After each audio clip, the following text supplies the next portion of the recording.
আসসালামু আলাইকুম ওরহমতুল্লাহি বারাকাতুহু। সম্মানিত শাইখ, ওয়ালাইকুম আসসালাম রহমতুল্লাহ বরকাত। জি। শাইখ আমার একটা মেয়ে আছে 10 বছরের। তো ও আলহামদুলিল্লাহ আমার চেয়ে বেশি কোরআন মেমোরাইজ করছে এবং এখনো করতেছে। তা আমরা বাসায় যখন একসাথে নামাজ পড়ি, দুজন একসাথে পড়ি, তো ও সামটাইমস ইমামতি করতে চায়। তো ও এখনো নাবালিকা। তো আমি কি ওকে ইমাম বানাইতে পারবো নামাজের সময়? বয়স কত? 10 বছর। ও এমনি নাবালিক শুদ্ধ ভাবে নামাজ পড়তে নাবালক পারে। না, নাবালক নাবালিকার ইমামত জায়েজ। হানাফি মযহাবে শুধু মাকরু, কিন্তু কোনো দলিল নেই।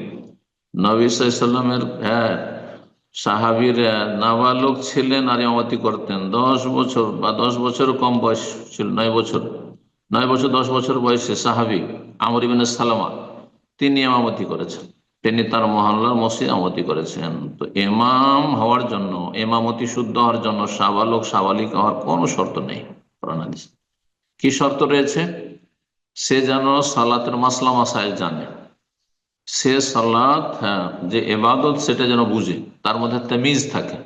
সুতরাং সাধারণত তামিজ, এটি আমার সালাত, এটি নামাজ, নামাজ অবস্থা এগুলো চলবে না, এটা জানার জন্য, এটা বোঝার জন্য, এটা শেখার জন্য কমপক্ষে 7-8 বছর বয়স হওয়া উচিত।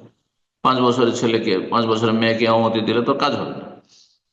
তো তারপরে 7-8 বছর, 9 বছরে যদি শরীয়তের মাসলা মাসাইল, নামাজের মাসলা মাসাইল বুঝে, শরীয়তের সব মাসলা জানা জরুরি নয়, সালাতের মাসলা মাসাইল বুঝে এবং সালাতের গুরুত্ব বুঝে, ইমামতির দায়িত্ব বুঝে, আর তারপরে যদি ইমামতি করে তো জায়েজ আছে, কোনো অসুবিধা নেই।